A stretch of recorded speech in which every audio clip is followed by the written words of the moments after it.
मुट्ठी में कुछ सपने लेकर भरकर जेबों में आशाएं, दिल में है अरमान यही कुछ कर जाएं, कुछ कर जाएं। सूरज सा तेज नहीं मुझ में, दीपक सा जलता देखोगे। सूरज सा तेज नहीं मुझ में, दीपक सा जलता देखोगे। अपनी हद रोशन करने से तुम मुझको कब तक रोकोगे, तुम मुझको कब तक रोकोगे। मैं उस माटी का वृक्ष नहीं जिसको नदियों ने सींचा है, मैं उस माटी का वृक्ष नहीं जिसको नदियों ने सींचा है। बंजर माटी में पलकर मैंने मृत्यु से जीवन खींचा है। मैं पत्थर पर लिखी इबारत हूँ, मैं पत्थर पर लिखी इबारत हूँ।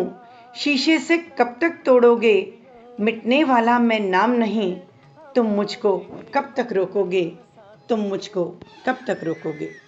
मूल्यों, संस्कारों, संवेदनाओं से युक्त व जमीन से जुड़े बहुआयामी व्यक्तित्व के धनी, भारतीय संस्कृति के प्रबल समर्थक, गरीबों व ज़रूरतमंदों के मसीहा, गहन चिंतक, विचारक, शिक्षा प्रेमी, महान स्वतंत्रता सेनानी, निस्वार्थ सेवी, कर्मयोगी, युग पुरुष दादा रोचलदास सहजराम केवल रमानी जी के चरणों में आज उनके तृतीय पुण्य स्मरण पर मैं तेजिंदर वेणुगोपाल, प्राचार्य दयानंद आर्य कन्या विद्यालय एवं कनिष्ठ महाविद्यालय जरीपटका नागपुर, अपने समस्त दयानंद परिवार की ओर से श्रद्धा सुमन समर्पित करती हूँ। 14 अप्रैल 1925 को पाकिस्तान में सिंध प्रांत के घोटकी में सम्माननीय दादा सहजराम जी केवल रमानी के घर जन्मे रोचलदास जी बचपन से ही धीर, गंभीर, दयालु एवं मददगार स्वभाव के थे। भले ही उनकी औपचारिक शिक्षा कम रही हो, परंतु योग्यता और दक्षता की उनमें कमी नहीं थी। उन्होंने जीवन भर दलितों की भलाई के लिए कार्य किया। भारत को ब्रिटिश शासन के खूनी पंजे से मुक्त कराने हेतु स्वतंत्रता संग्राम में निर्भय होकर हिस्सा लिया तथा भारत छोड़ो आंदोलन के भी भागी रहे। 1943 में चिमूर और आष्टी के निवासियों को बचाने हेतु उन्होंने मोर्चा संभाला। विभाजन का दंश सहा, परंतु हार नहीं मानी और विभाजन के पश्चात पाकिस्तान से आने वाले शरणार्थियों के पुनर्वास के लिए कार्य किया, जिसकी सराहना सरदार वल्लभ भाई पटेल व दादा भाई नौरोजी जैसे नेताओं ने भी की। क्यों न कहा जाए इन्हें कर्मयोगी, क्यों न हो इनकी गणना युग पुरुषों में। विभाजन के पश्चात अपनों को खोने के दर्द को भूलकर आदरणीय श्री रोचलदास जी ने अपना सारा जीवन समाज कल्याण हेतु समर्पित कर दिया। जहां एक ओर नागपुर के जरीपटका में शरणार्थियों के लिए आरामदायक व सस्ते प्रवास के लिए भगत कंवरराम व हीरानंद धर्मशालाओं का निर्माण करवाया, वहीं लड़कियों के लिए पृथक विद्यालय की आवश्यकता को देखते हुए आर्य विद्या सभा का हिस्सा बनकर 1962 में दयानंद आर्य कन्या विद्यालय की स्थापना की। जनता हॉस्पिटल में इलाज के लिए आए मरीजों की स्थिति को भांपकर हॉस्पिटल में लिफ्ट लगवा दी। 1977 में 4 महीनों तक कठिन परिस्थिति में रहकर आंध्र प्रदेश के मछलीपट्टनम के चक्रवात प्रभावित लोगों के पुनर्वास हेतु कार्य किया। कहते हैं एक बार एयरपोर्ट पर श्री रोचलदास जी की टुकड़ोजी महाराज से भेंट हुई, जो कैंसर के इलाज करवाने मुंबई जा रहे थे। बातों के दरमियान टुकड़ोजी महाराज ने सहज ही कहा कि मैं तो सक्षम हूँ, मुंबई जाकर बीमारी का इलाज करवा सकता हूँ, परंतु ऐसे कई व्यक्ति हैं जो साधनों के अभाव के कारण इस बीमारी से नहीं बच पाएंगे।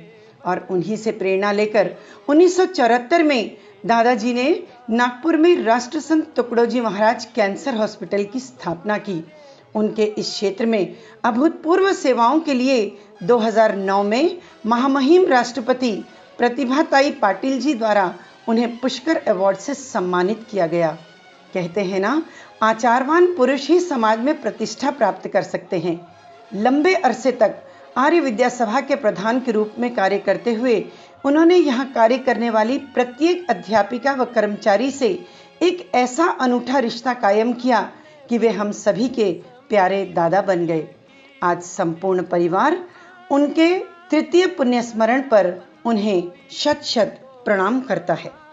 पालकी है सजी और पलके भरी, कोई आंसू से कह दो छलकना नहीं। राग से मोह से जो परे थे सदा, रिश्ते नातों में उनको जकड़ना नहीं। ठाठ से ये भी उत्सव मना लीजिए, मान से युग पुरुष को विदा कीजिए, मान से युग पुरुष को विदा कीजिए।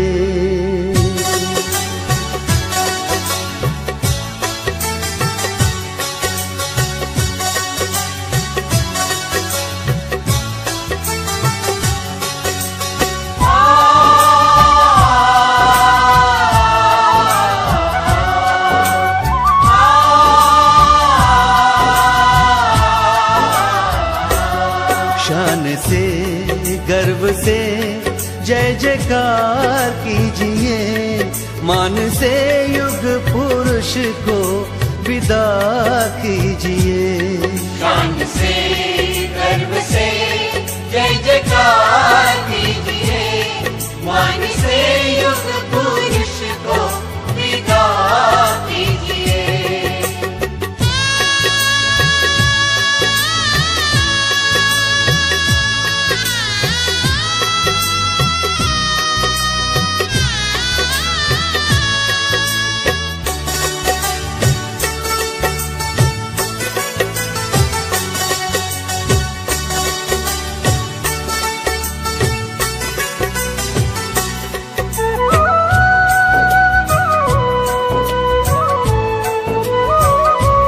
जो वफादार थे वेश से धर्म से, ये विदाई है सच्चे धर्मवीर की। दिल में क्रांति की ज्वाला धधकती रही, ये विदाई है युग के कर्मवीर की।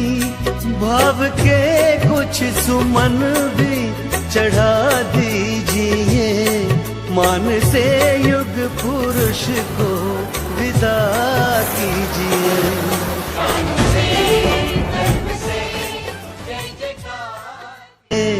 मान से युग पुरुष को विदा कीजिए, मान से युग पुरुष को विदा कीजिए।